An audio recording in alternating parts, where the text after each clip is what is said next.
कह रहा है कि 44 मीटर परिधि वाले वृत्त की त्रिज्या होगी।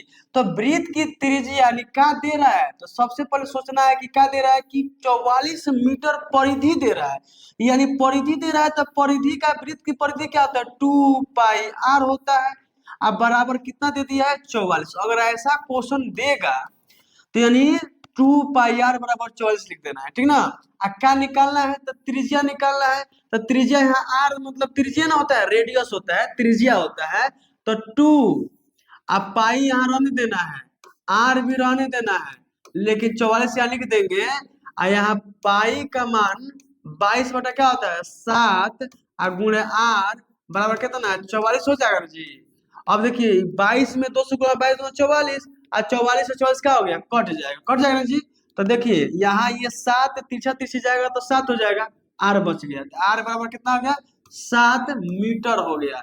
यानी हमको पूछा क्या था कि वृत्त की त्रिज्या होगी, तो वृत्त की कितना त्रिज्या है जी, 7 मीटर है। यानी ये सिंपल क्वेश्चन नहीं है, अगर समझ में आएगा तो सिंपल है, नहीं तो बहुत भारी है, समझ में नहीं आएगा तब। आइए ना, एक दूसरा सवाल यहाँ क्या कह रहा है, यानी क्या कह रहा है कि 64 पाई सेंटीमीटर स्क्वायर क्षेत्रफल वाले वृत्त का व्यास, व्यास का मतलब 2 गो आर बराबर एगो व्यास होता है। यानी तो क्षेत्रफल है, तो वृत्त का क्षेत्रफल क्या होता है, पाई आर स्क्वायर होता है। बराबर कितना दे रहा है जी, 64 पाई दे रहा है। अब बताइए, ये पाई से पाई कट गया, यहाँ आर स्क्वायर बराबर 64 हो जाएगा। अब जानते हैं ये स्क्वायर इसके ऊपर रूट चढ़ जाएगा, तो रूट चढ़ेगा तो 64 हो जाएगा। और जैसे रूट से बाहर निकलेगा तो आर बराबर 8 नहीं क्या हो जाएगा, 64 हो जाएगा, यानी 8 सेंटीमीटर हो जाएगा। अब पूछा क्या है, तो वृत्त का व्यास पूछा है, यानी डी, डायमीटर माने व्यास, डी बराबर 2r होता है।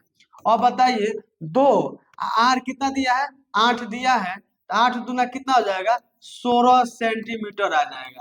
यानी व्यास कितना हो जाएगा जी, व्यास हो जाएगा 8 दूना 16 सेंटीमीटर, हमारा राइट आंसर हो जाएगा। तो उम्मीद करता हूं कि आप लोग को समझ में अच्छा से आया होगा।